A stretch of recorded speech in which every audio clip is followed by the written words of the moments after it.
It's important to bring together rights holders specifically because they are the ones who are solution holders to the challenges or issues they face in their communities, and they have the right to create their own narrative or curate a narrative they deserve. I'm coming from a community whereby they believe that a leadership should come from a man, not a woman.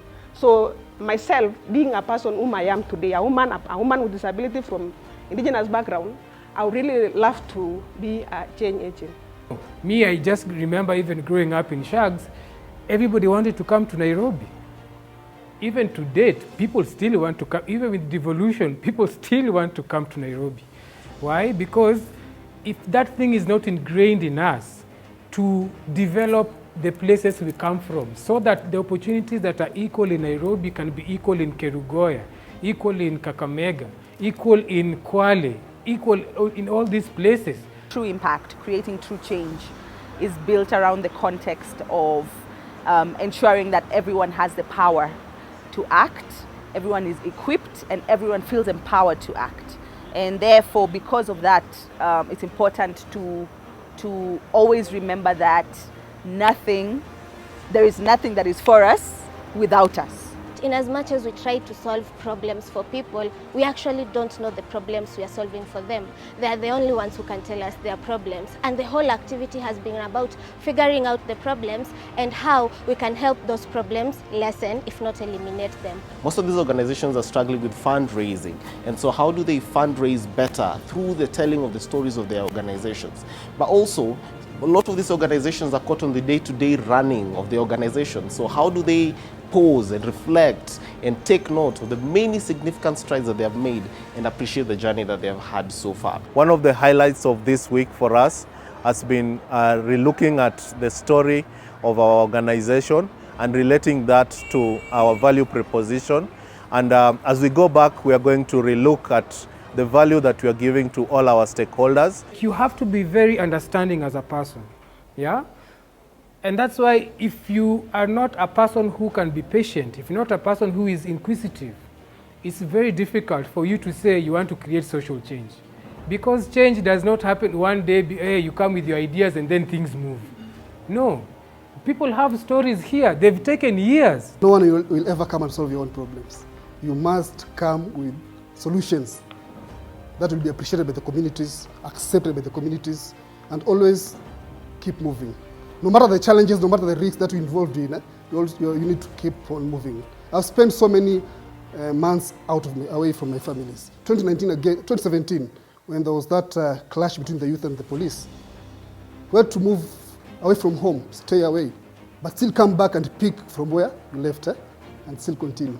We believe in a society whereby everyone is empowered to own their voice and actively push for change and influence policies in their own capacities without having another influence. They are their own change agendas. So this is what we want to see at the end of the day. Empowered societies or empowered individuals who are able to be leaders in their communities and influence change. The one critical success factor that should be common to all businesses is client acquisition, isn't it?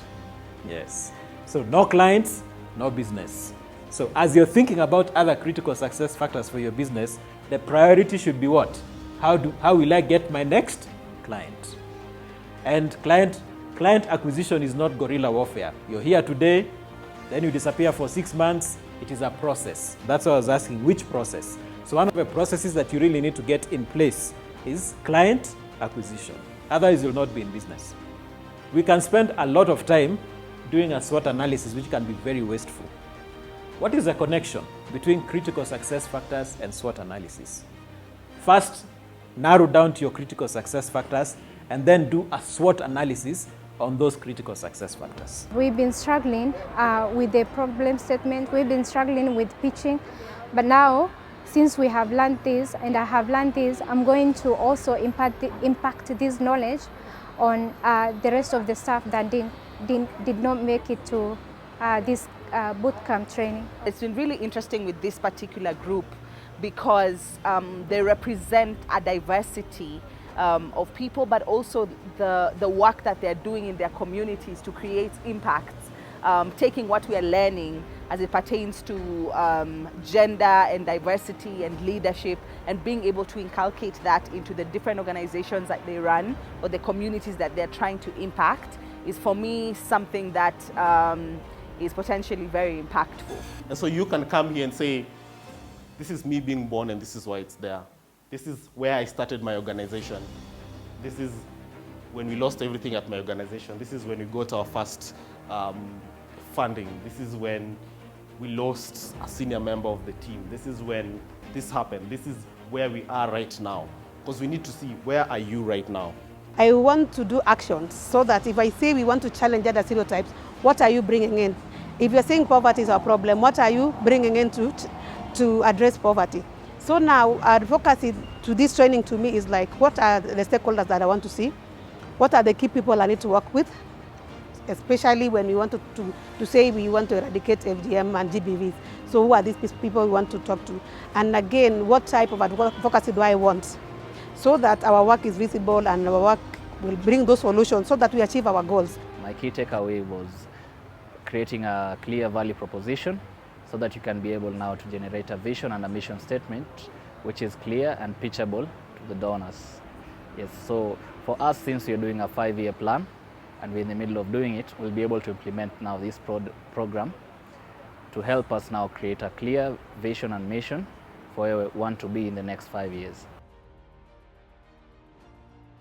So it was indeed a fantastic time that we had with them, a lot of honest conversations, inviting them to be vulnerable with us, and inviting that we also create camaraderie among the organizations, at how do they build bonds among all the 10 organizations that are in this room.